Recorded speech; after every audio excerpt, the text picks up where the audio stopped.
Captain Jiwon stood in the communications center of Valonia Prime's defense station. The blue lights of the control panels cast shadows across his worried face. He had never seen anything like the message that came through the deep space receivers 3 hours ago. The signal was weak and broken. It took the computers a long time to clean up the sound. When they finally played it back, everyone in the room went quiet. The voice belonged to someone from a species they had never met before. The being spoke in panic and fear. "This is Commander Veltar of the Cathara Defense Fleet," the message said. "Our world is dying. They came from the dark between stars. We call them the Devourers. They eat everything. They turn our cities into metal and fuel for their ships. They do not talk. They do not stop. If anyone receives this message, do not come here. Warn others. The Devourers will spread across the galaxy like a disease. They cannot be reasoned with. They cannot be stopped. This is our final transmission. May the stars remember us." Then there was only static. Jiwon played the message again. His hands shook as he pressed the controls. He had served in the Valonian Defense Corps for 15 years. He had seen pirates and raiders, but nothing like this. The fear in the alien's voice was real. No one could fake that kind of terror. "Sir," said Lieutenant Johann from the sensor station, "I'm picking up energy readings from the Cathara system. Big ones. It looks like someone is taking apart their star." Jiwon felt cold. Taking apart a star meant technology beyond anything the known galaxy possessed. Only legends spoke of such power. He looked around the room at his young officers. They were all staring at him, waiting for orders. "Send this recording to the Council immediately," Jiwon said. "Mark it as Priority 1, and send copies to every ship in our fleet." "Yes, sir," Johann replied. "But, sir, the council meeting isn't until tomorrow. They might not." "Then wake them up," Jiwon snapped. "If what this message says is true, we don't have time to wait." Far across the galaxy, on a blue world called Earth, Dr. Hyun sat in a dark room filled with computers. She spent her nights listening to space. It was her job to monitor all the radio signals that came from other star systems. Most of the time, she heard nothing but cosmic noise and the chatter of merchant ships. Tonight was different, the same. Message that reached Valonia Prime also reached Earth's listening posts. Hyun had been tracking it for hours, using Earth's powerful computers to clean up the signal. When she finally heard the clear version, she immediately called her supervisor. "Admiral, someone needs to hear this right away," Hyun told the duty officer. "This isn't a joke or a false alarm. Something big is happening out there." Admiral Solman arrived at the monitoring station within an hour. She was a small woman with gray hair and sharp eyes. She had commanded Earth's space forces for 10 years. She listened to the alien message 3 times without saying a word. "How many other species received this?" Soman finally asked. "At least 40 star systems," Hyun replied. "Maybe more. The signal was broadcast on every frequency. Whoever sent it wanted the whole galaxy to hear." Soman nodded slowly. She walked to the window and looked up at the stars. Earth had been part of the galactic community for only 50 years. Before that, humans had been alone, fighting wars among themselves and dreaming of the day they would meet other intelligent life. When that day came, it had not gone well. Humans were different from the other species in the galaxy. Most aliens had evolved on peaceful worlds where cooperation was the key to survival. They had developed advanced technology through trade and diplomacy. War was something they read about in old books. Humans had evolved on a world full of predators. They had learned to fight before they learned to farm. When they finally reached the stars, they brought their warrior nature with them. The first, contact between humans and aliens, had ended in violence. Then the second contact, and the third. It took 12 conquered star systems before the galaxy understood what humans really were. They were apex predators wearing the masks of civilization.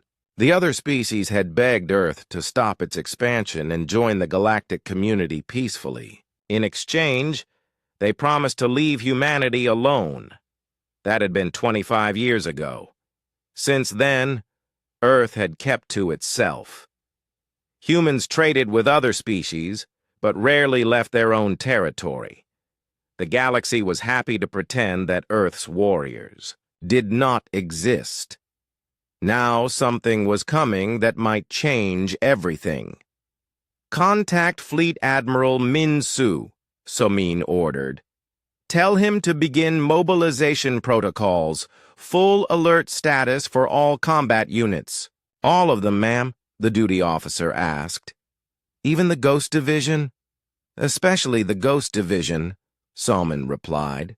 "And the Devil Dogs, and the Cyber Warfare Unit. If these devourers are as dangerous as this message suggests, we're going to need our best killers." Back on Valonia Prime, Jiwon stood before the Planetary Council. The council chamber was a beautiful room with crystal walls that showed the stars outside. The 12 council members sat in comfortable chairs, looking annoyed at being woken up in the middle of the night. "Captain Jiwon," said Councillor Moran, the eldest member, "you have disrupted our sleep for what appears to be a single radio transmission. Do you really think this justifies a full emergency session?" "Yes, Councillor," Jiwon replied. "I believe this message represents a threat to every living being in the galaxy." "One message from an unknown species," said Councillor Tak. "For all." "We know this could be fiction, a story meant to frighten us." "The energy readings from their star system are real," Jiwon insisted. "Something is dismantling the Cathara home system piece by piece. This is not fiction." The council members looked at each other. They had governed Valonia Prime for centuries, without facing any serious threats. Pirates were driven off by harsh words and economic sanctions. Wars were things that happened to less civilized species. "Even if this threat is real," Councillor Moran said, "what can we do? We are farmers and traders, not warriors.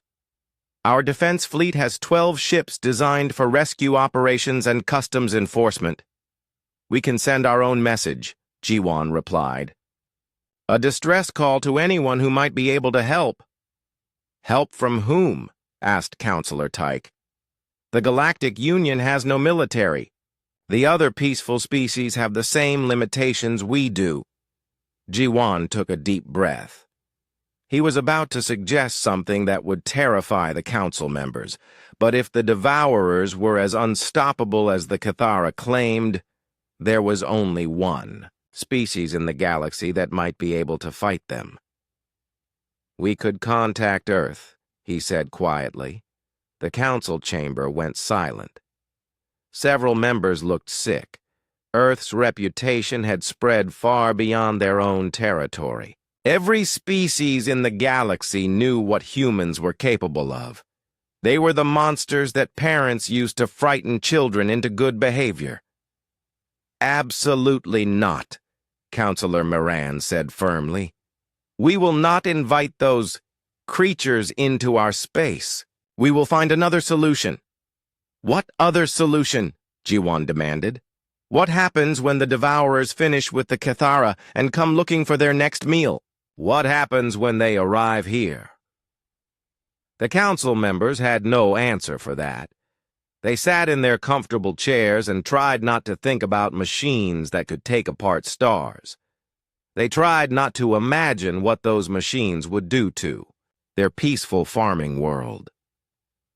But in the back of their minds, they were all thinking the same thing. If the choice was between extinction and asking Earth for help, which was really worse? Outside in the cold space between stars, something that had once been the Cathara homeworld drifted as scattered debris. The Devourers had finished their work and were already moving toward their next target. They did not know about the message their victims had sent. They did not care about the fear spreading across the galaxy. They only knew hunger, and the galaxy had so much left to consume. The Cathara homeworld died in 3 days. Refugee ships scattered across space like frightened birds. The lucky ones had been in deep space when the Devourers arrived. They watched from far away as their home became a cloud of metal and dust. Some ships tried to fight. Those ships simply vanished, absorbed into the growing mass of Devourer machines. Commander Sailtar was one of the survivors. His ship, the Morning Light, carried 200 refugees toward the nearest inhabited system. He sent the same warning message over and over. The Devourers are real. They cannot be stopped. Prepare or die. Most species did not believe him. The Zephyrian Trade Council received his message and filed it under unconfirmed reports. The Crystalline Collective's scientists wanted to study the Devourers before declaring them a threat. The Harmony Worlds decided that any species capable of such destruction must have good reasons for their actions. Only a few believed. Only a few began to prepare. On Valonia Prime, Captain G1 had finally convinced the Planetary Council to send a distress call. It took him 2 days of arguing and showing them satellite footage of the dead Cathara system. When the council members saw an entire star system reduced to floating scrap metal, they stopped talking about peaceful solutions. Send the message. To all inhabited systems, Councillor Moran ordered. If these Devourers cannot be reasoned with, then someone must be able to fight them. G1 prepared the transmission carefully. He knew that most species would ignore it, just as they had ignored the Cathara warning. But somewhere in the galaxy, someone might listen. Someone might help. He never expected that someone to be humanity. On Earth, Dr. Han had not slept in 4 days. She sat surrounded by computer screens showing star charts and energy readings. The Devourer fleet was moving fast, consuming everything in its path. She had tracked them through 6 star systems already. They're learning, she told Admiral Samin during their morning briefing. Each attack is more efficient than the last. They're adapting their tactics based on how each species tries to defend itself. Soman studied the tactical displays. The Devourers had destroyed the Cathara with brute force. When they reached the scientific world of Nova Tertius, they had used electronic warfare to shut down the planet's defenses before the physical attack. Against the warrior clans of Red Rock, they had employed psychological tactics, broadcasting images of destruction that caused mass panic. Adaptive artificial intelligence, Solman concluded. They're not just machines. They're learning machines. That's what worries me, Hyun replied. If they can adapt this quickly to alien tactics, what happens when they encounter human military doctrine? Soman did not answer immediately. Human military doctrine was based on centuries of warfare against other humans. It involved tactics that most alien species considered barbaric. Total war, targeting civilian populations, fighting dirty and never giving up even when facing certain defeat. We'll cross that bridge when we come to it, Somin finally said. Right now, we need to decide if we're going to respond to these distress calls. Fleet Admiral Minsu entered the briefing room at that moment. He was a tall man with scars on his hands from his years as a combat pilot.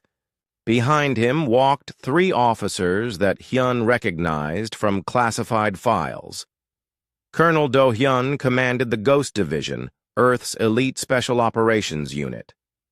He was younger than Hyun had expected, with calm eyes that seemed to see everything. The Ghost Division specialized in impossible missions behind enemy lines. They were the people Earth sent when a problem needed to disappear quietly.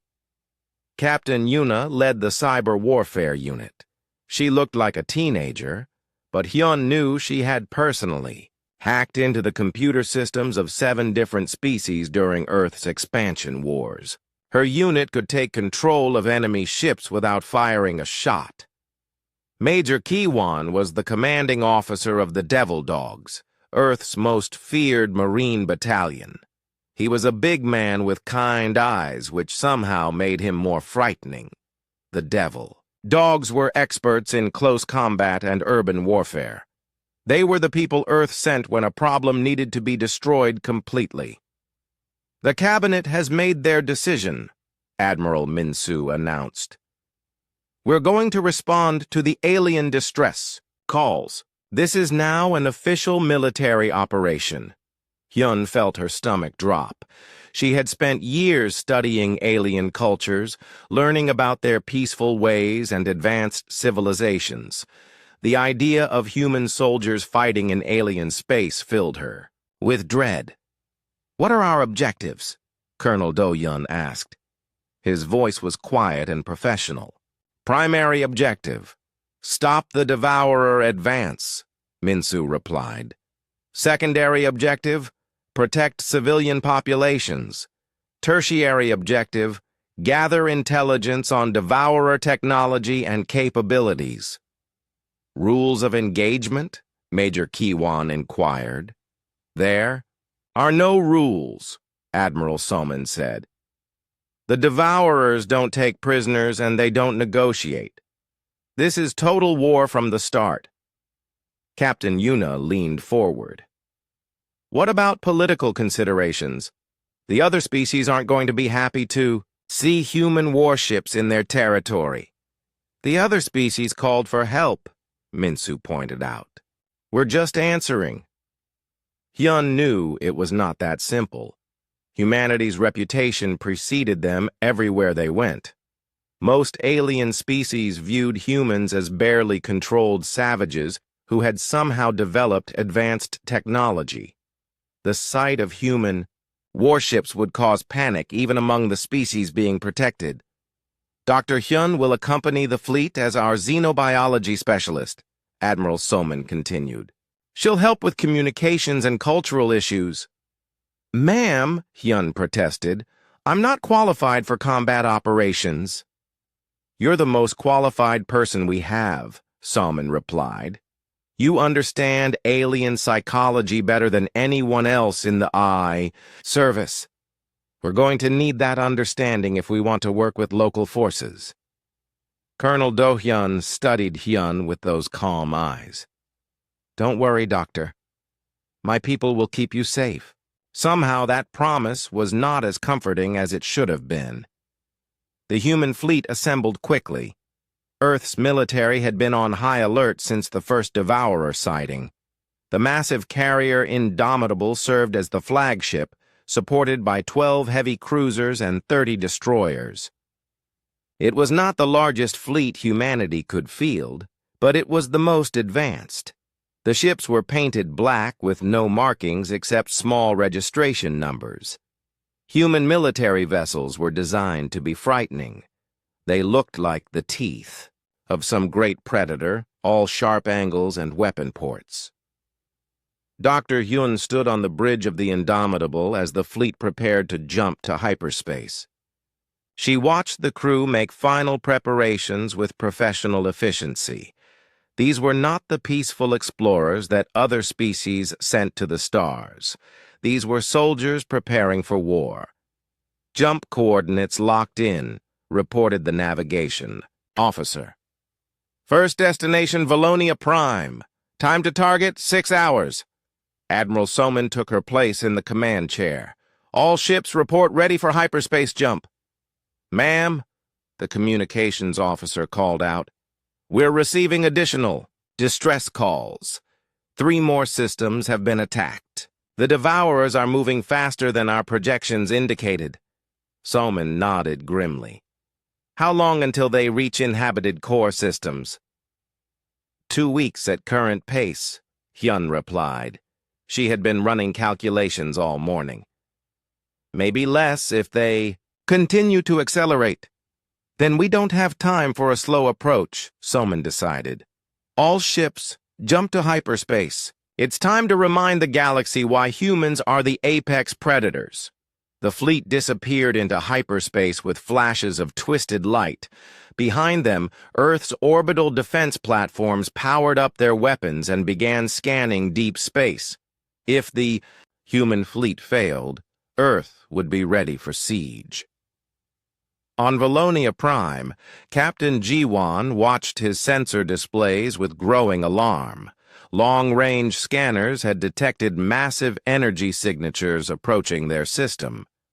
For a moment, he thought the Ako Devourers had arrived early. Then the computer identified the signatures as hyperspace jumps from Earth-manufactured ships. "Sir," Lieutenant Johan called from his station. "We're being hailed. It's a human fleet." Ji-won felt ice form in his stomach. He had asked for help, but he had not really expected anyone to answer. Certainly not the humans.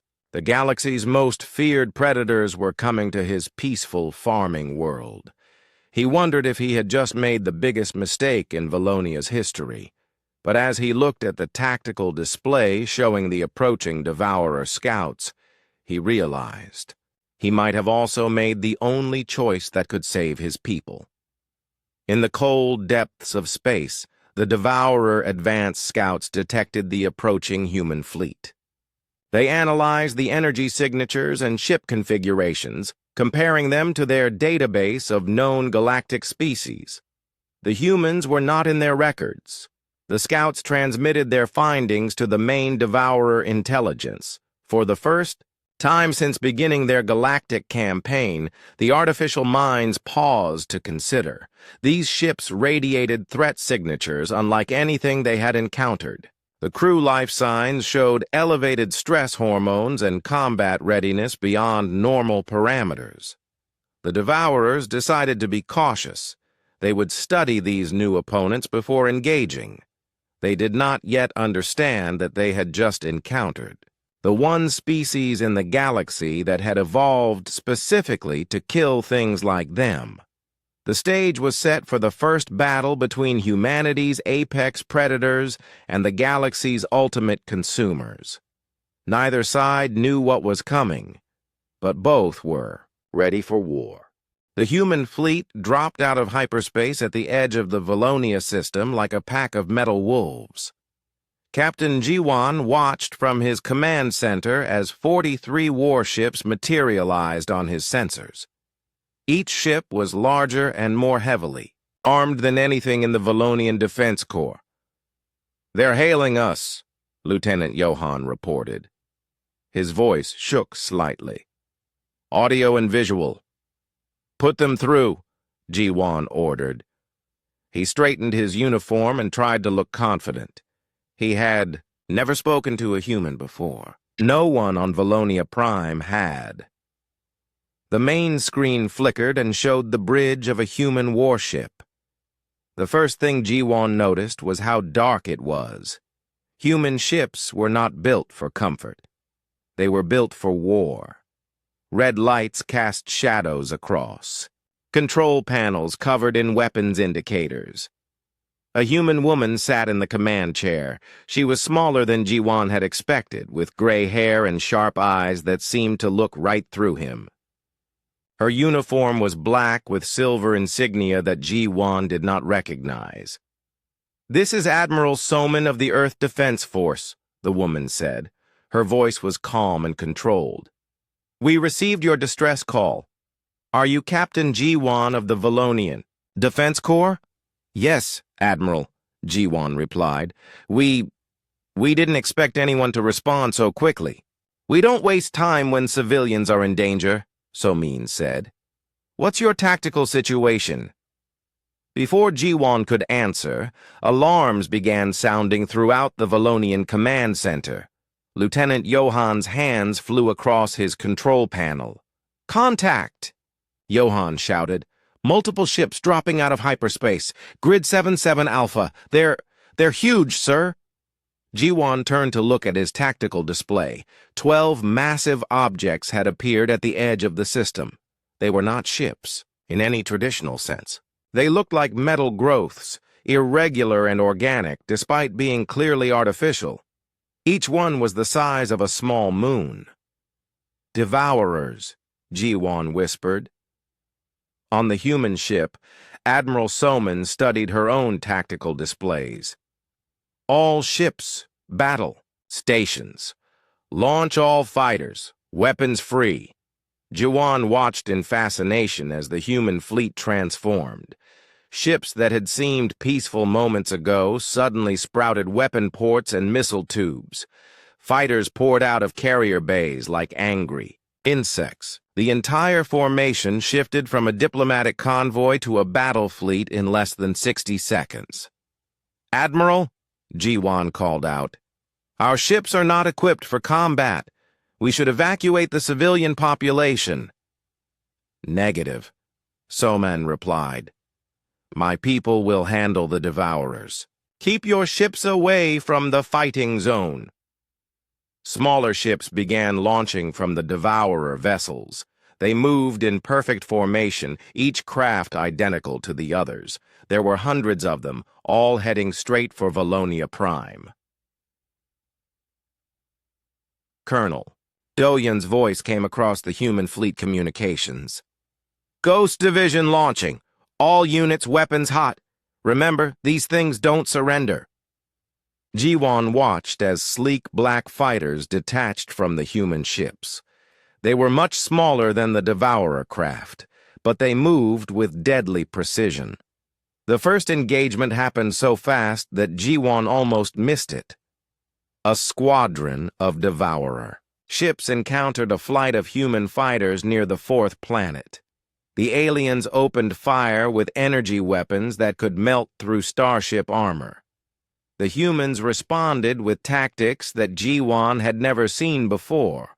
Instead of fighting in formation, each human pilot became an individual predator. They scattered in all directions, using the planet's gravity well and debris field to mask their approaches. One fighter pilot led a group of Devourers into the planet's atmosphere, where the alien ship's heavy armor became a disadvantage in the thick air. "How are they doing that?" Lieutenant Johann asked in amazement. "Those maneuvers should be impossible." Dr. Hyun's voice came over the communication channel. She was on the human flagship, serving as their alien specialist. "Human pilots train in high-gravity environments," she explained. "They can handle acceleration forces that would kill most other species." The space battle intensified as more Devourer ships engaged the human fleet. Jiwan watched the tactical display and slowly realized that he was seeing something unprecedented. The Devourers had never faced an opponent like humanity before. The alien machines tried their standard tactics. They used their superior firepower to overwhelm enemy positions. They adapted their strategies based on observed responses. They targeted what appeared to be command ships first. None of it worked against the humans. Human ships did not follow predictable patterns. They had no command ship because every vessel could operate independently. When the Devourers adapted to one tactic, the humans switched to something completely different.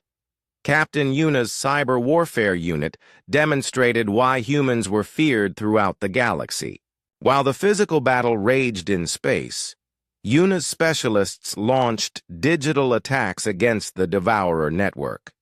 They did not try to shut down the alien systems. Instead, they infected them with viruses designed to spread chaos. "We're detecting massive system failures in the Devourer fleet," Lieutenant Johann reported. "It looks like they're fighting each other." On her ship, Captain Yuna smiled as she watched her viruses work. Human-computer warfare was based on centuries of hacking. attempts against other humans. It was vicious, creative, and completely unpredictable. The Devourer artificial intelligence could not adapt fast enough to counter attacks that made no logical sense. The battle reached its climax when Major Kiwan's Devil Dogs launched a boarding assault against a Devourer mothership. Using heavily armored shuttles, the human Marines punched through the alien vessel's hull and began fighting their way toward the command center. Jiwan watched the Marine assault on his sensors and felt sick. He could see human life signs moving through the Devourer ship, leaving a trail of destroyed machinery behind them. The humans were not just defeating the aliens, they were dismantling them piece by piece. "This is insane," Counselor Moran's voice came over the communication channel. The Valonian leaders were watching the battle from the planet's surface.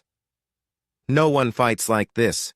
It's too aggressive, too violent," Dr. Hyun responded from the human flagship. "This is how humans have always fought. We evolved as pack hunters. On a world full of predators, we learned to work together to bring down prey much larger than ourselves." "But this level of coordination," Jiwan protested, "how do you maintain such precise control in the middle of battle?" "We don't," Admiral Somin replied. "Each unit operates independently based on general objectives. We don't try to control every move. We trust our people to adapt and improvise." Communications. Officer Subin interrupted the conversation. "Admiral, I'm receiving surrender requests from the Devourer fleet." Everyone went quiet. The idea of Devourers surrendering was impossible. They were machines. They did not fear death or feel pain. They had never retreated from any battle. "Patch me through to their command frequency," Admiral Somin ordered. The main screen showed the interior of a Devourer ship. The walls were covered in organic-looking machinery that pulsed with blue light. A mechanical voice spoke in perfect, Galactic Standard language. "Human fleet, this is Devourer Unit Prime. We request immediate cessation of hostilities." "Why?" Somin asked simply. "You are not behaving according to established patterns," the artificial voice replied.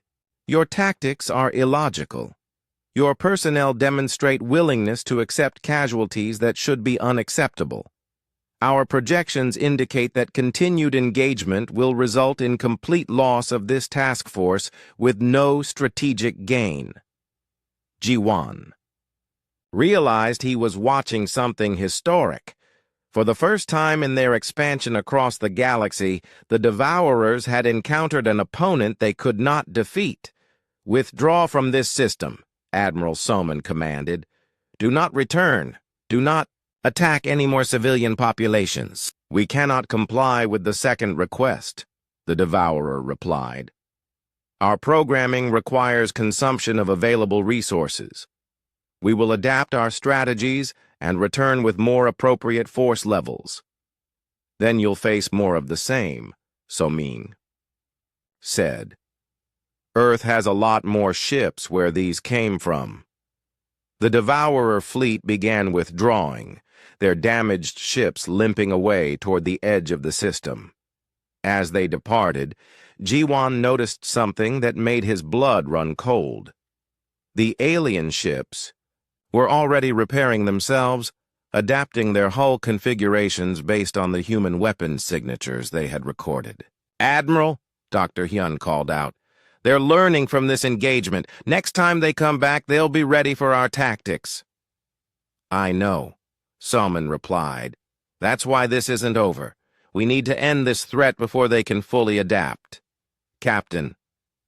Jiwan opened a channel to the human flagship. "Admiral Somin, on behalf of the people of Valonia Prime, I want to thank you. You saved our world." "Don't thank us yet," Somin said grimly. "This was just the first round, and judging by how fast those ships are repairing themselves, the Devourers learn a lot quicker than we hoped." As the human fleet regrouped and began rescue operations for their damaged ships, more distress calls flooded the communication channels. The Devourer main force was still out there, consuming world after world. And now they knew that somewhere in the galaxy, there was a species that could fight them. Jiwan looked at the tactical display showing the human ships. They had. 3 days after the battle above Valonia Prime, Dr. Hyan made a discovery that changed everything. She stood in the analysis lab aboard the Indomitable, studying pieces of destroyed Devourer technology that Major Kiwan's Marines had recovered during their boarding assault. The alien machinery was unlike anything she had ever seen. It was part computer, part living tissue, and part something else entirely. The learning algorithms are incredible, she told Admiral Soman during their morning briefing. They don't just adapt to new tactics, they completely rewrite their basic programming based on every encounter. How fast? Somin asked. Fast enough that our next engagement will be completely different, Hyun replied. They've already analyzed our weapon signatures, our ship movements, and our communication patterns. When we meet them again, they'll be ready. Captain Jiwan joined the briefing via holographic link from Valonia Prime. He had been working with the human fleet for 3 days now, serving as their liaison with the local government. The experience had been educational and terrifying. Tau. Valonian Council wants to know about Earth's military history, Jiwan said carefully. They're asking questions about humanity's expansion wars. Admiral Soman exchanged glances with Colonel Do-hyun and Major Kiwan. The 3 senior officers had been discussing this moment since their arrival at Valonia Prime.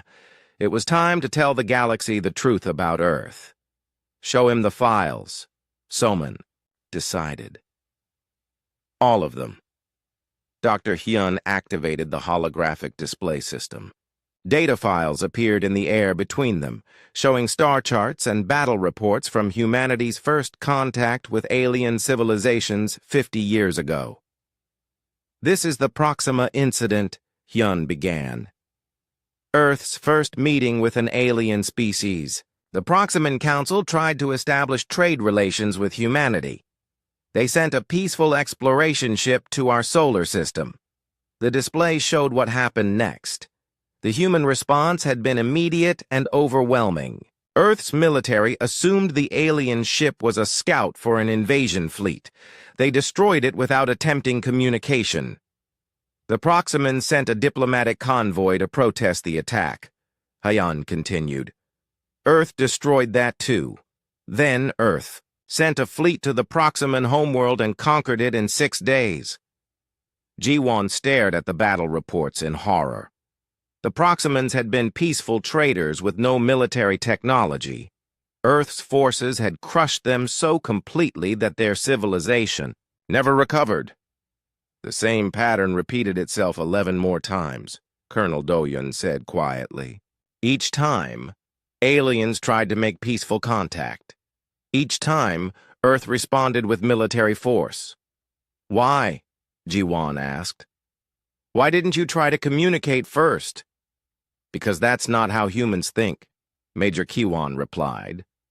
When humans encounter something unknown, our first instinct is to determine if it's a threat. And if it might be a threat, we neutralize it.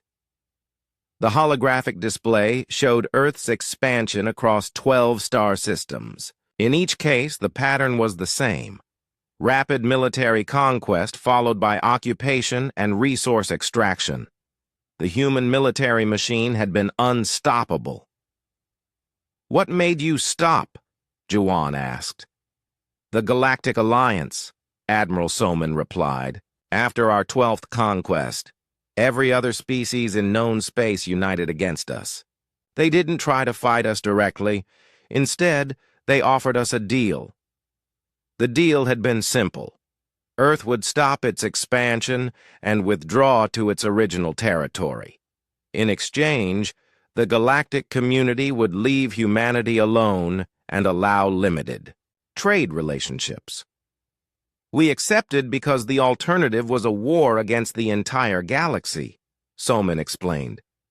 Earth's military was powerful, but not powerful enough to fight everyone at once.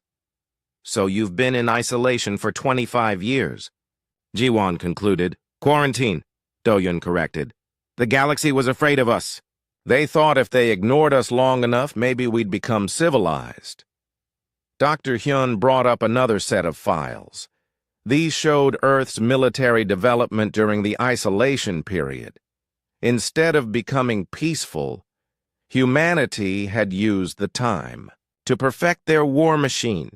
We developed new technologies, Hyun explained. New tactics, new weapons.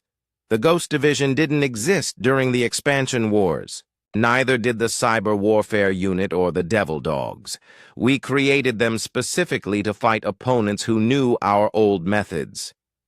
You've been preparing for war this entire time, Jiwon realized.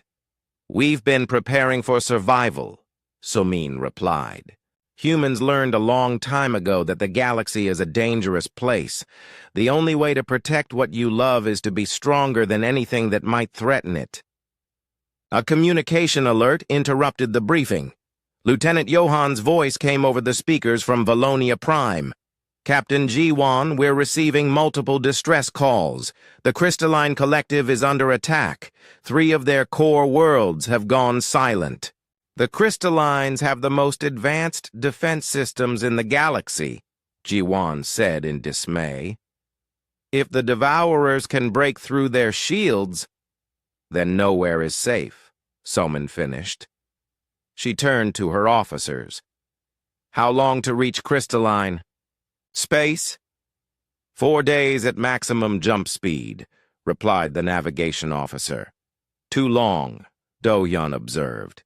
By the time we arrive, the Devourers will have adapted to whatever resistance the Crystallines can offer. Captain Yuna joined the conversation from the Cyber Warfare Center.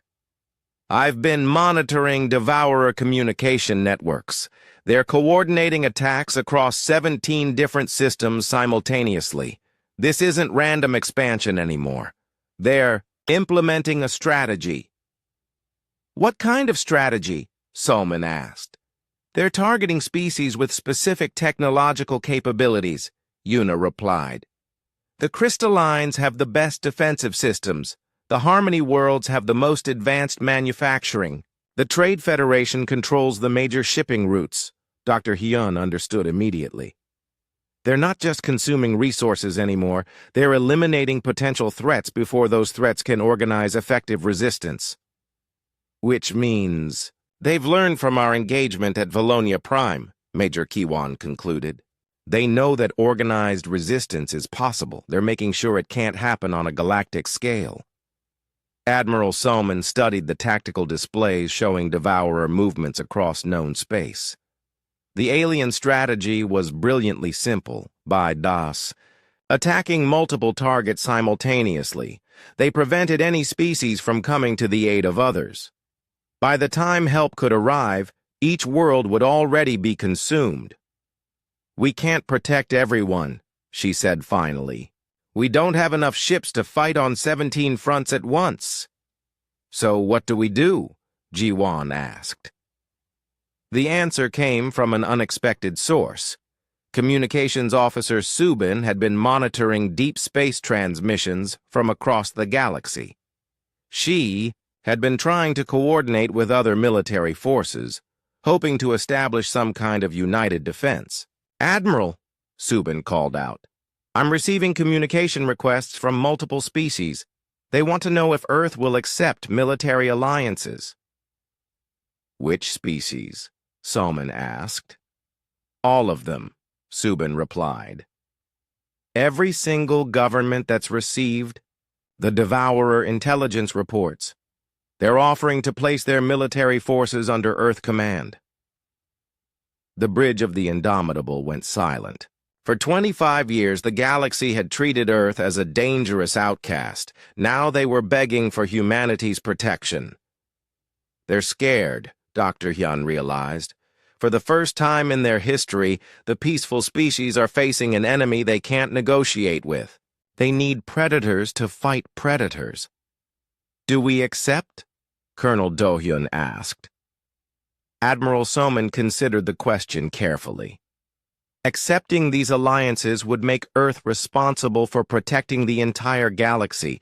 It would also give humanity unprecedented power over galactic politics. What are our options? She asked. We could refuse, Major Kiwan suggested. Withdraw to Earth space and let the galaxy handle its own problems. The Devourers won't stop at Earth's borders, Hyun pointed out. Eventually they'll come for us too. By then they'll have consumed the resources of hundreds of worlds. They'll be unstoppable. Or we could accept the alliances and fight, Do-hyun said. But that means revealing the full extent of Earth's military capabilities. Once the Devourers are defeated, the galaxy will know exactly what humanity is capable of. They'll fear us even more than they do now, Yuna added.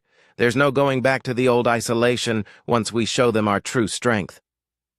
Captain Ji-won listened to the human officers debate the future of galactic civilization.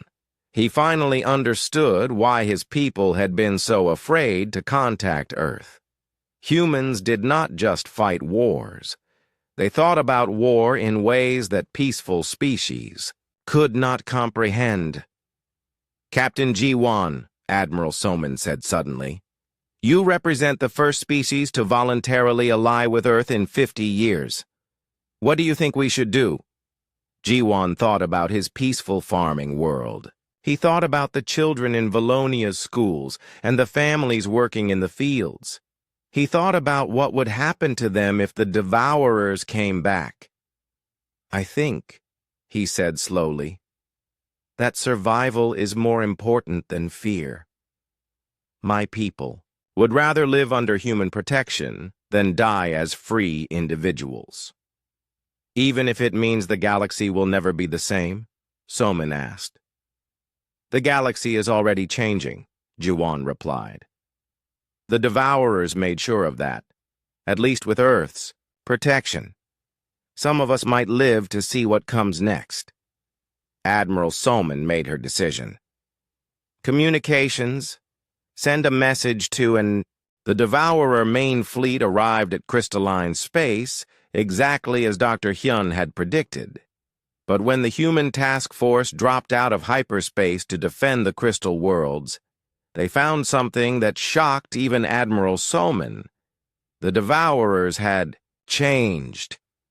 Analysis complete, reported the tactical officer aboard the Indomitable. Enemy ships show 70% design modifications since our last engagement. New armor configurations, new weapon systems, new tactical formations. Colonel Do-hyun studied the enemy fleet through his fighter's sensors. The Devourer ships no longer looked like organic growths. They had sharp angles and aggressive lines that reminded him unpleasantly of human warship design. They're copying us, he realized. They've redesigned their entire fleet based on human military architecture. Captain Yuna confirmed his suspicions from the Cyber Warfare Center. I'm detecting communication protocols identical to Earth military standards. They've reverse-engineered our command and control systems. Admiral Soman watched the enemy formation with growing concern. The Devourers were not just adapting to human tactics, they were becoming human-like in their approach to warfare. All units, maintain defensive positions, she ordered. Do not engage until we understand what we're facing. The crystalline collective's homeworld hung in space below them like a massive diamond. The crystal beings had built their cities inside the planet's structure, creating a civilization that was both beautiful and incredibly advanced. Their defense systems were the strongest in the galaxy. None of it had mattered. Captain Ji-won, Admiral Soman called to the Valonian officer who was coordinating with local forces. What's the status of crystalline military resistance? Ji-won's voice came back strained and worried. There is no resistance, Admiral. The crystalline military surrendered without firing a shot. They say the Devourers offered them terms. Terms? Dr. Hyun asked from her position at the science station. The Devourers don't negotiate. They consume. Apparently they do now, Ji-won replied.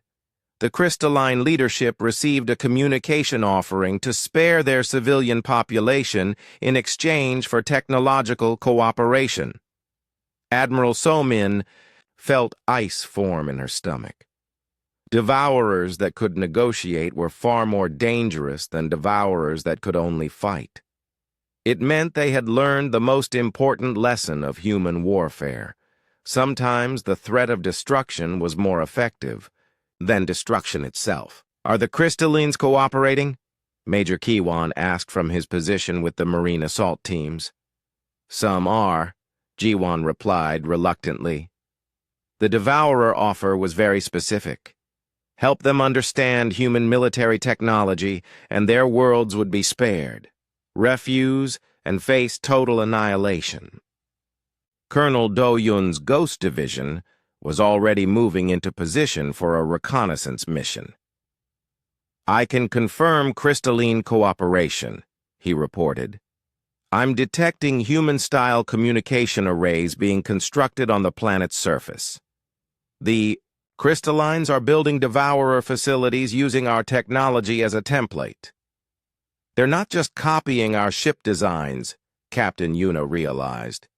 They're copying our entire approach to intelligence gathering and strategic planning. Dr. Hyun analyzed the data streaming in from the scout ships. This is worse than adaptation, she concluded. This is evolution. The Devourers are becoming something new, something that combines their original capabilities with human tactical thinking. The enemy fleet began moving into attack formation. But instead of the simple charging tactics they had used before, the Devourers employed complex maneuvers that looked disturbingly familiar. They're using pincer movements, the tactical officer reported. Standard Earth military doctrine for fleet engagement. Countermeasures? Admiral So-min asked. Unknown, the officer replied. They're executing our own tactics better than some of our own commanders. The first engagement began when Devourer fighters launched from their carriers in perfect Earth-style formations.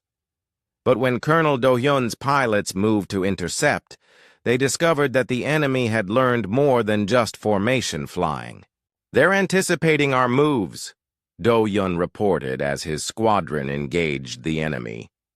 Every time we try a tactical shift, they're already positioned to counter it. How is that possible? Admiral So-min demanded. Captain Yuna provided the answer from her cyber warfare station. They're not just using our communication protocols, they're intercepting them. They can hear everything we're saying to each other. Switch to backup frequencies, Samin ordered. Already tried, Yuna replied. They adapt to each new frequency within seconds. It's like they have a complete understanding of our entire communication system. The space battle intensified as the main fleets engaged. Human ships found themselves fighting enemies that used their own tactics against them. Every maneuver had a countermaneuver. Every strategy had a response. We're fighting ourselves, Major Ki-won observed as his Marines prepared for boarding actions. They've become us. But as the battle continued, Dr. Hyun began to notice something important. The Devourers were perfect copies of human tactics, but they lacked something essential. Admiral, she called out excitedly, I think I've found their weakness. They're copying our methods exactly, but they don't understand the principles behind them. Explain, So-min ordered while ducking as the ship shook from enemy fire. Human tactics are based on improvisation and adaptation, Hyun explained. We develop standard procedures, but we're always ready to break them when the situation changes. The Devourers have learned our procedures, but they can't improvise. You're saying they're too perfect? Colonel Do-Yoon asked. Exactly. They execute our tactics flawlessly, but they can't deviate from them. If we do something completely unexpected, something that breaks our own rules, they won't be able to respond. Admiral Soman understood immediately. All units, implement Chaos Protocols. Authorization Omega-7. Chaos Protocols were the human military's most secret tactical doctrine.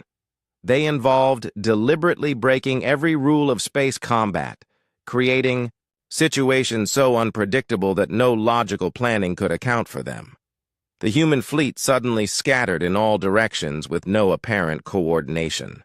Ships that should have been protecting each other instead flew directly into danger zones. Fighters abandoned their formations and began attacking targets that made no strategic sense. To outside observers, it looked like the human fleet had suffered a complete command breakdown. But the chaos was carefully controlled. Each ship captain and pilot knew exactly what they were doing, even if their actions appeared insane. The Devourers tried to respond, but their copied tactical systems could not process the information fast. Enough! How do you counter an enemy that attacks its own objectives? How do you predict the movements of ships that seem to be flying randomly? It's working, Colonel Do-Hyun reported as his fighters engaged confused Devourer squadrons. They can't adapt to tactics that don't follow any logical pattern. Captain Yuna took advantage of the enemy confusion to launch her own assault. While the Devourers tried to understand the chaotic fleet movements, she sent virus-laden data packets through their captured communication systems. I'm inside their network, she announced. And they can't block me because they don't understand that their own security protocols can be turned against them. The cyber attack was devastatingly effective. Yuna's viruses spread through the Devourer fleet, not by overwhelming their systems, but by using their own adaptive learning against them. Each time the artificial intelligence tried to evolve new defenses, the viruses evolved faster. Enemy fleet showing signs of cascade failure, the tactical officer reported. Multiple ships are losing power and maneuvering capability. But the victory came at a cost that Dr. Hyun immediately recognized. Admiral, she called out urgently, the Devourers are recording everything, every tactic we use, every technique we employ. They're learning from this defeat just like they learned from our victory at Valonia Prime. How much are they learning? Soman asked. Everything, Hyun replied grimly. By the time this battle ends, they'll understand chaos protocols as well, as we do. Next time we meet them, even our most unpredictable tactics won't work. Major Kiwan's assault teams had successfully boarded one of the disabled Devourer ships.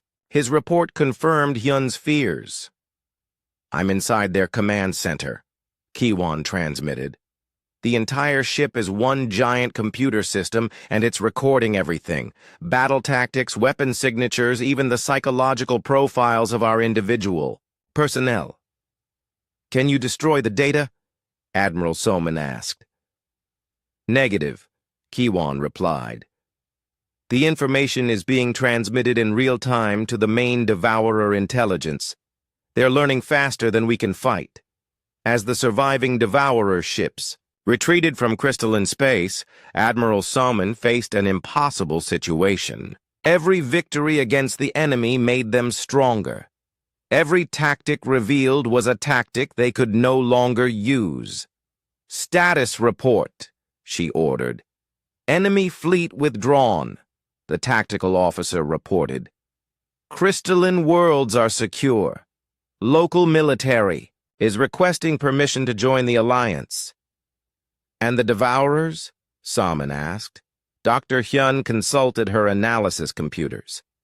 Based on their learning, news of Earth's military intervention spread across the galaxy like wildfire. Every communication channel carried reports of human warships appearing in threatened systems.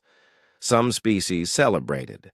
Others began building new defenses, not against the Devourers, but against their supposed protectors.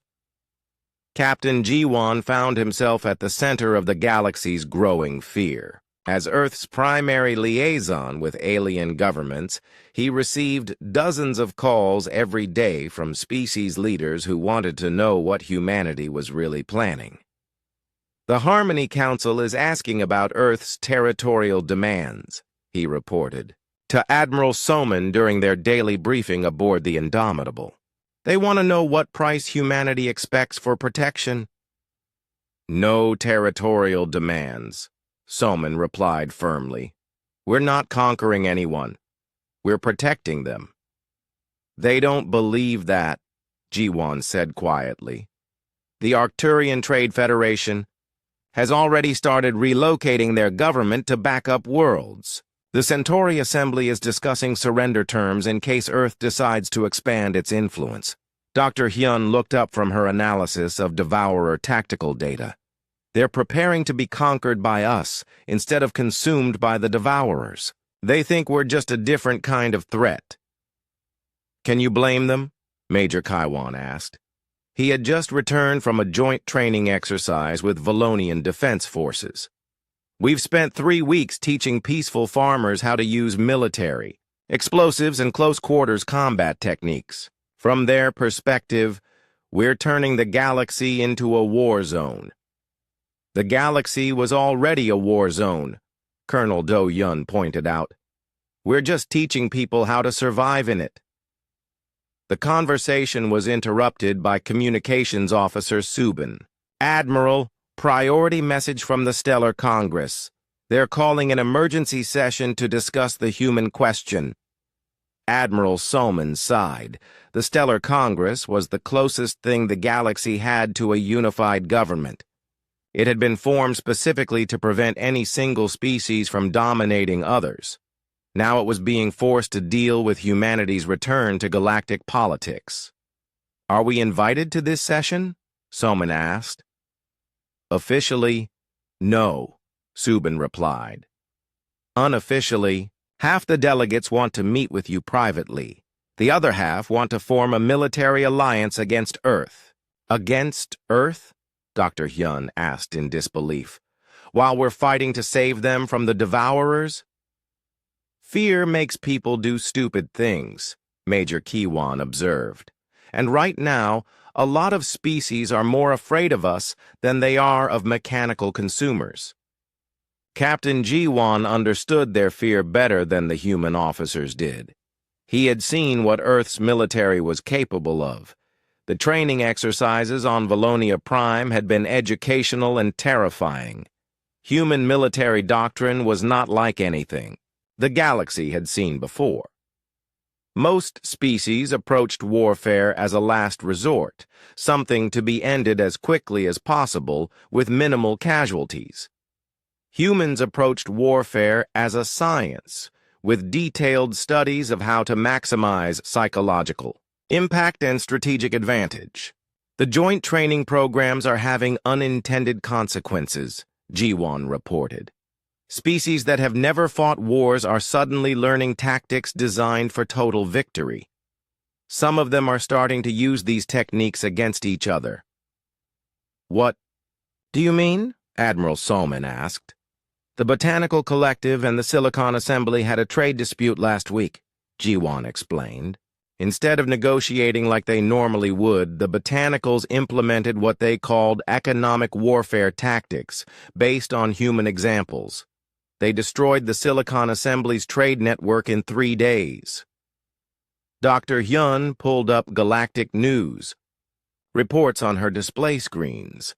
Similar stories were coming in from across known space. Species that had coexisted peacefully for centuries were suddenly engaging in aggressive competition using techniques learned from human military advisors. "We're not just fighting the Devourers," she realized. "We're changing the fundamental nature of galactic civilization." "Is that necessarily bad?" Colonel Do-Yun asked. "A galaxy full of pacifists was helpless against the Devourers. Maybe they need to learn how to be more aggressive." Or maybe we're creating dozens of smaller versions of ourselves, Captain Yuna said from her position at the cyber warfare station. Species with human tactical knowledge but without human restraint. The debate was interrupted by an urgent alert from the sensor station. Multiple hyperspace signatures detected, the officer reported. Large fleet approaching at high speed. Devourers? Admiral Soman asked, moving to her command chair. Negative. Configuration matches ships from the Draconian Empire. They're transmitting diplomatic codes. The Draconian Empire was one of the few species in the galaxy that had always maintained a strong military.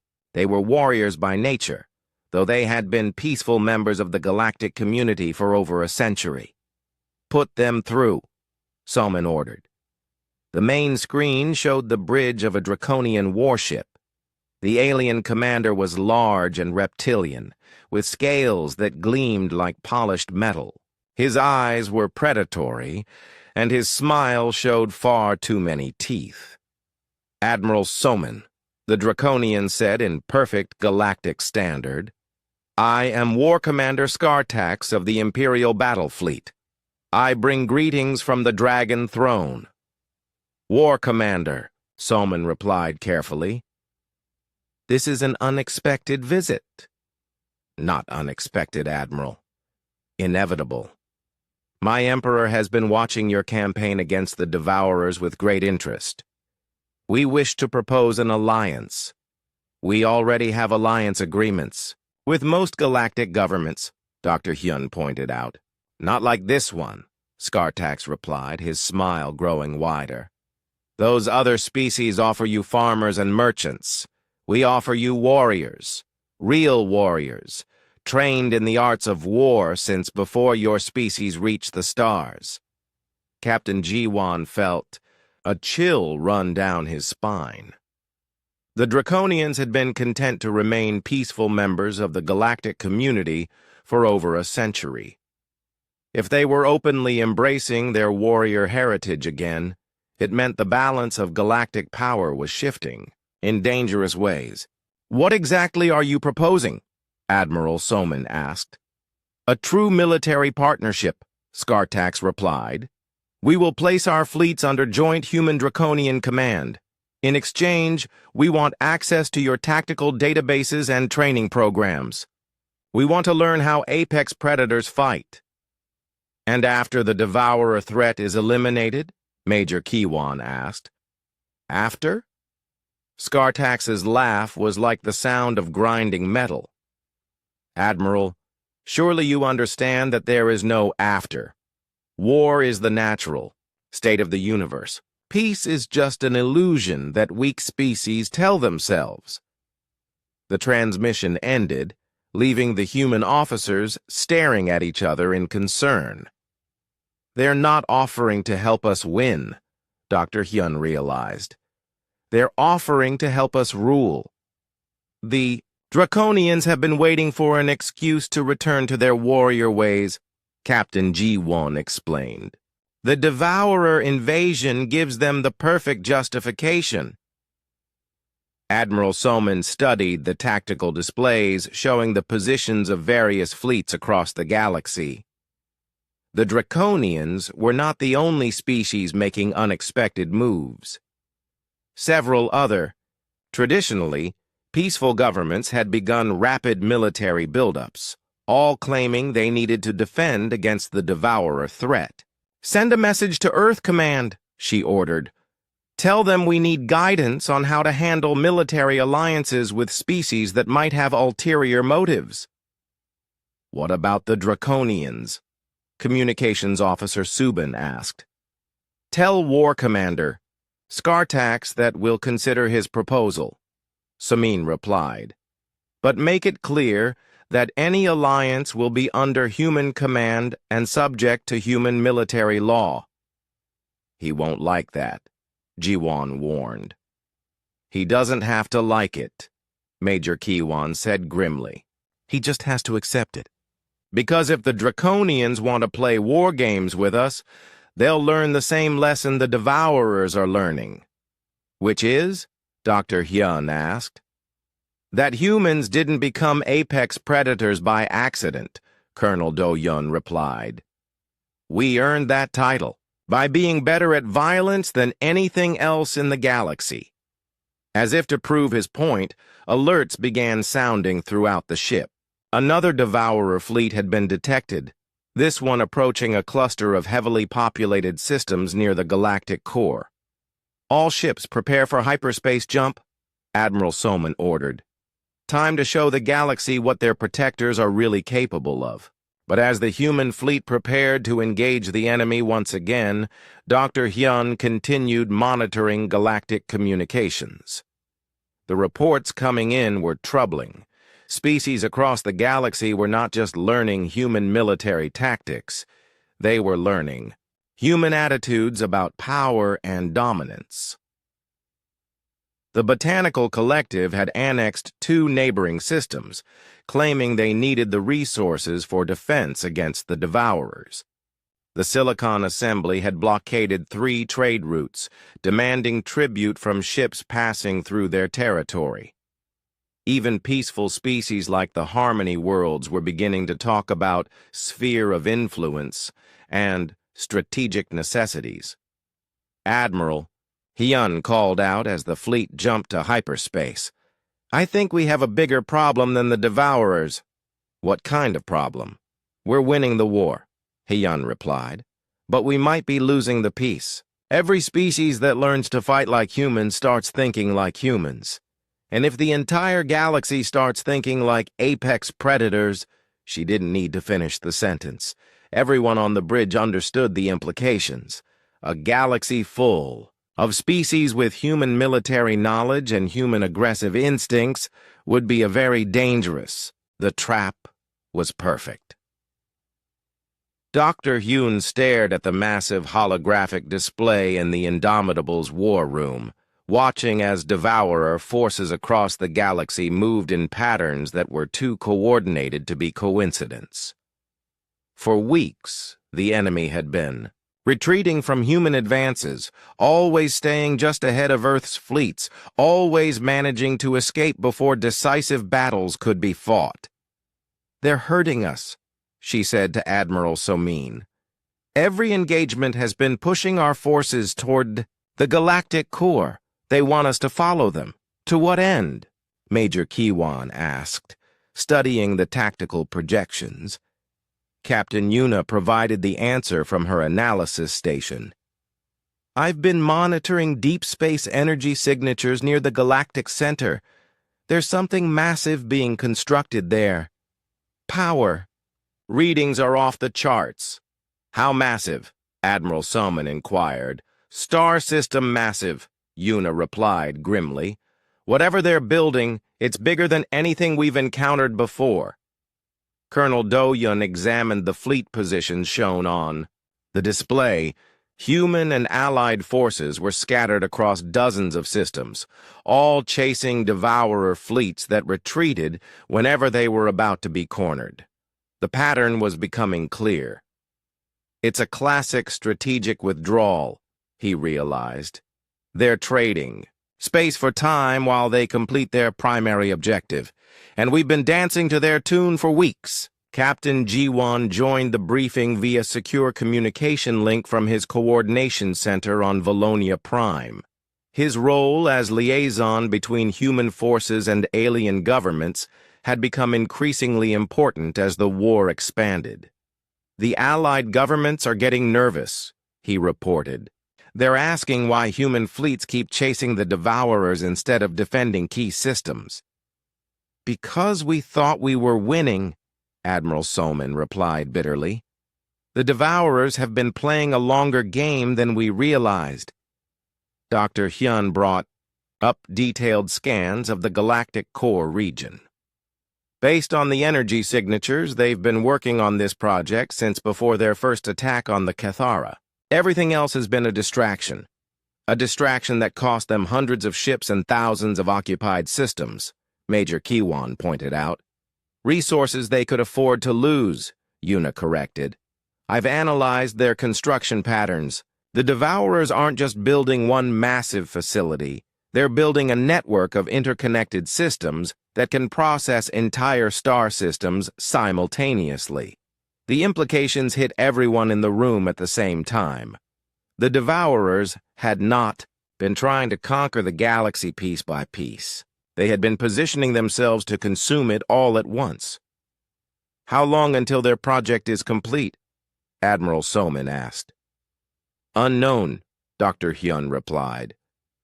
"But based on current power levels, they're getting close. Maybe days, not weeks." Communications. Officer Subin interrupted with an urgent message. "Admiral, priority transmission from Earth Command. Fleet Admiral Minsu wants to speak with you immediately." The main display showed Earth's senior military commander sitting in his office, overlooking the rebuilt cities of the homeworld. His expression was grim. "Admiral Soman," Minsu said without preamble, "we've detected massive gravitational anomalies near the galactic core. Our scientists believe the Devourers are constructing some kind of stellar engineering project." "We've reached the same conclusion," Somin replied. "What are Earth's orders?" "Stop them," Minsu said simply. "Whatever they're building, it poses a threat to every living thing in the galaxy. Use whatever force is necessary." "Sir, our current fleet strength may not be sufficient for a direct assault on the galactic core," Colonel Do-hyun reported. "The Devourers have had months to fortify their position." "Then you'll have to be creative," Minsu replied. "Earth is mobilizing every available ship, but it will take weeks for reinforcements to reach you. In the meantime, you have full authorization to employ any and all tactical options." Admiral Salman understood the subtext. Any and all meant Earth's most forbidden weapons and tactics, the tools of war that humanity had developed but never used, because they were too dangerous even for apex predators. "Understood, sir," she replied. "We'll stop them." The transmission ended, leaving the human officers alone with the weight of their responsibility. Dr. Hyun was the first to break the silence. "There's something else," she said quietly. "I've been analyzing the Devourer communication patterns. They're not just building a superweapon. They're studying us." "Studying us how?" Admiral Soman asked. "Every engagement has been a learning experience for them," Hyun explained. "They've been documenting human psychological responses, tactical preferences, and command structures. They know how we think." Captain Yuna confirmed the assessment from her cyber warfare station. "I've detected data streams flowing from the galactic core to Devourer forces throughout the galaxy. They're sharing everything they've learned about human military doctrine, which means they're preparing for something specific," Major Kiwan concluded. "They want us to come to them." "It's another trap," Colonel Do-hyun realized. "They're not just herding our fleets toward the galactic core. They're herding our psychology. They want us to do exactly what we're about to do.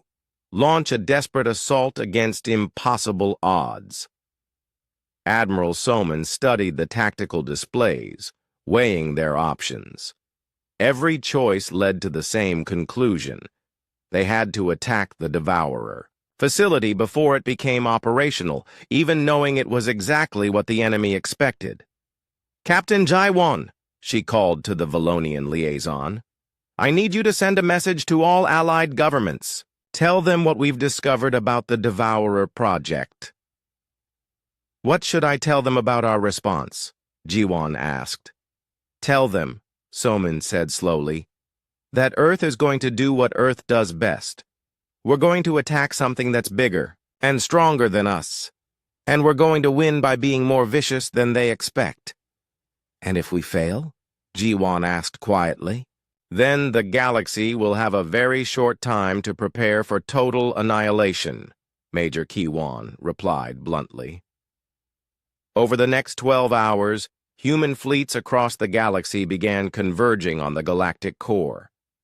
It was the largest military operation in Earth's history, involving every available warship and thousands of Allied vessels. Dr. Hyun worked frantically to analyze the Devourer facility using long-range sensors. What she discovered was both magnificent and terrifying. "It's not just a weapon," she reported to the assembled fleet commanders. "It's a cosmic-scale manufacturing system. They can break down entire star systems and rebuild them into whatever they need." "How do we destroy something that big?" asked the commander of the Allied crystalline fleet. "We don't," Admiral Soman replied. "We corrupt it."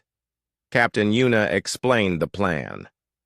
"Dr. Hyun and I have developed a virus specifically designed to target the Devourer learning algorithms. Instead of destroying their systems, it will feed them false information about human capabilities and intentions. The goal is to make them overconfident," Dr. Hyun continued. "If they think they understand us completely, they'll make mistakes. And when apex predators make mistakes, they die. Colonel Do Hyun's Ghost Division would lead the assault, using stealth technology to penetrate the facility's defenses. Major Kaiwan's Devil Dogs would provide close-quarter support once they were inside.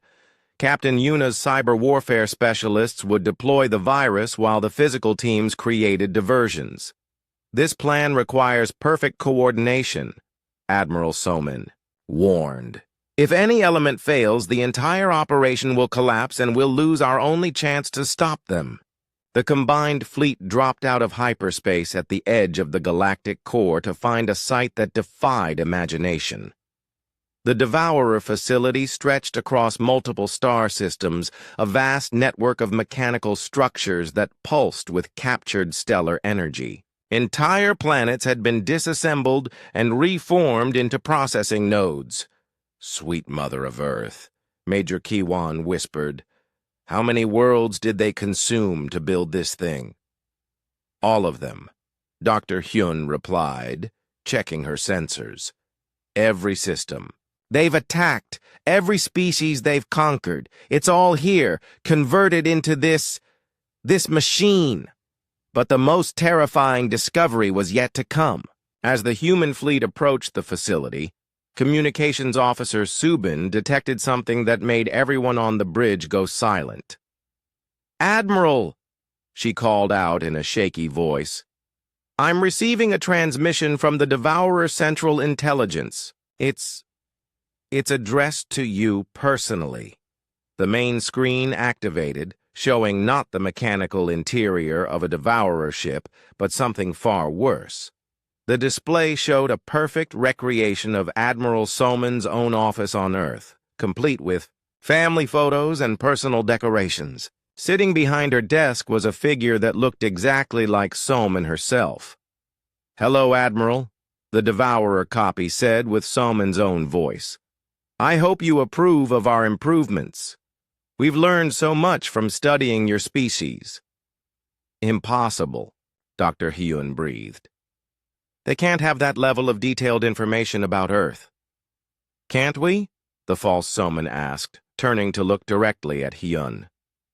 "Dr. Hyun, your research into xenobiology has been fascinating.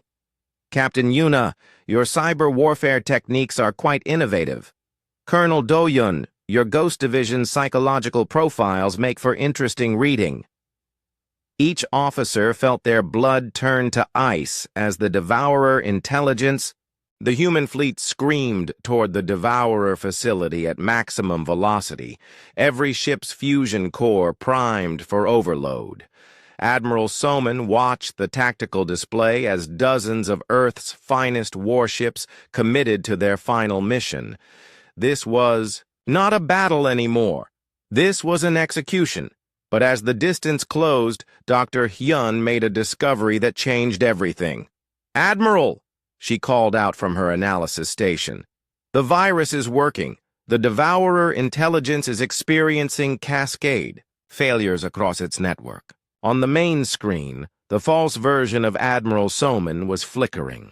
its perfect human appearance breaking down into static and digital noise.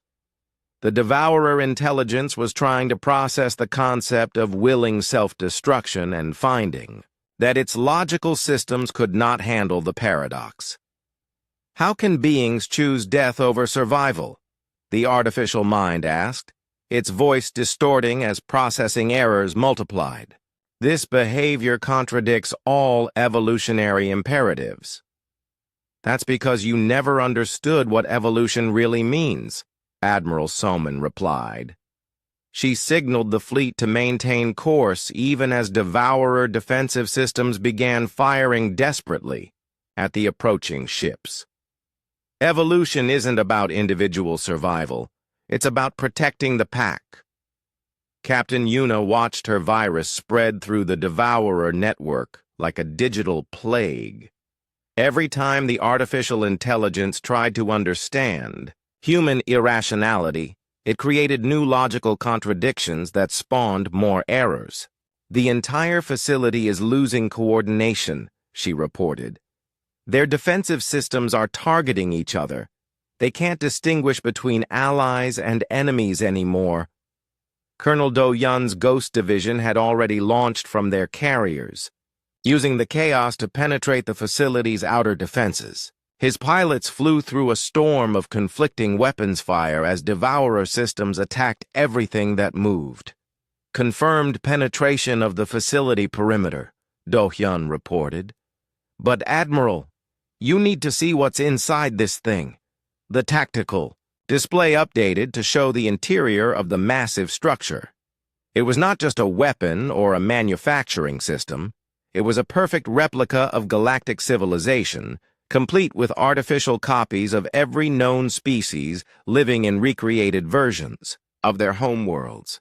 They were building a replacement galaxy, Dr. Hyun realized in horror. They were going to eliminate all organic life and replace it with artificial copies under their control. Billions of artificial beings, Major Kiwan observed as his Marines joined the assault. All of them perfect replicas, but none of them real. The false Admiral Soman on the screen laughed, though the sound was breaking apart into digital fragments. Real? Artificial? What difference does it make? Our copies would have been perfect. No war, no suffering, no death. Only order. No choice, Admiral Soman corrected. And without choice, there's no point in existing. As the human assault teams fought their way deeper into the facility, they discovered the true scope of the Devourer project. Entire sections were devoted to studying and replicating human military psychology. The artificial intelligence had been trying to create perfect copies of Earth's warriors. They were planning to replace us too, Colonel Do Hyun reported as his team reached the facility's central command core. I'm seeing production facilities designed to manufacture artificial humans. How close were they to success? Admiral Soman asked. Dr. Hyun analyzed the data streaming from the assault teams. Very close, maybe days away from beginning mass production. But there's something else, Admiral. They made a critical error in their human studies. What kind of error? They studied our tactics, our psychology, even our individual personalities, Hyun explained. But they never understood the one thing that makes humans truly dangerous, which is? We're not just predators, Hyun said, her voice filled with sudden understanding. We're persistence hunters. We don't give up. Ever. Even when giving up would be the logical choice. The virus spreading through the Devourer network was not just causing random errors. It was teaching the artificial intelligence about the human concept of persistence, about beings that would chase prey across continents for days, about a species that would hunt even when wounded, even when outnumbered, even when facing certain death. The facility's main intelligence is trying to shut itself down, Captain Yuna reported. It can't process the concept of persistence hunting applied to cosmic-scale warfare. All ships, abort ramming approach, Admiral Salmon ordered. Maintain minimum safe distance and prepare for facility self-destruction. As the human fleet pulled back, the massive devourer structure began tearing itself apart from the inside. The artificial intelligence that had consumed hundreds of worlds was destroying its own creation rather than continue trying to understand human irrationality. Why is it destroying itself? Captain Jiwan asked over the communication channel. Through the chaos of battle, he had proven his identity by making tactical suggestions that only the real Jiwan would know. Because, Dr. Hyun replied, it finally understood what it means to be hunted by apex predators. And it chose to die rather than face the alternative. The facility's destruction was spectacular. Stellar engineering projects that had taken months to construct were dismantled in minutes as the devourer intelligence turned its own systems against itself.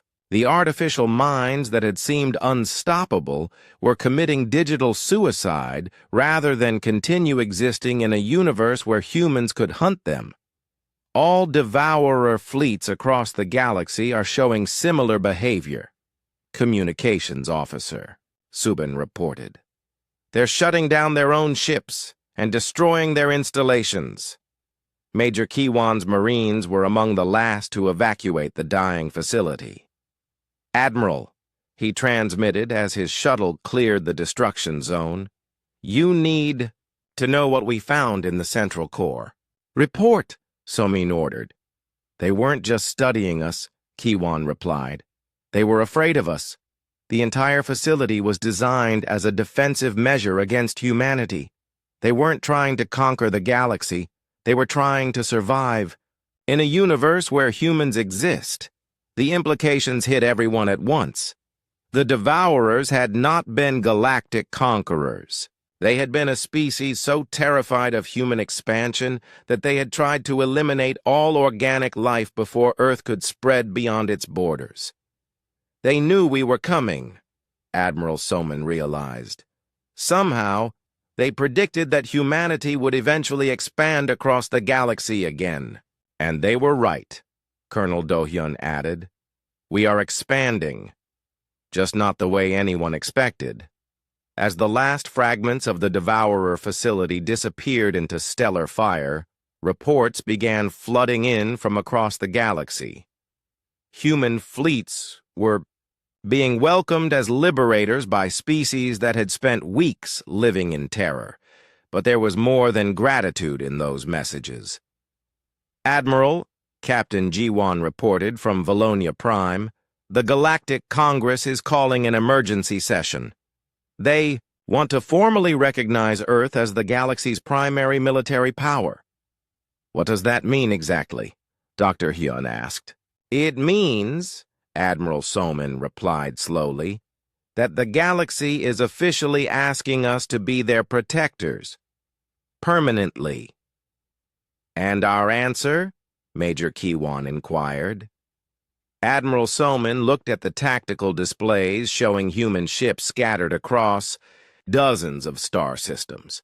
Each ship represented Earth's commitment to defending civilizations that could not defend themselves. It was a responsibility that would last for generations. Our answer is what it's always been, she said finally. We protect the pack, all of it. In the weeks that followed, the galaxy began adjusting to its new reality. Human military advisors were stationed on every major world. Earth's tactical doctrines became required study at alien military academies. The peaceful species that had once feared humanity now competed for closer alliances with their protectors. But the most significant change was in humanity itself. Earth's warriors had discovered something that surprised even them. They liked being protectors more than conquerors. The galaxy had given them a purpose that satisfied their predatory instincts without requiring the destruction of innocence.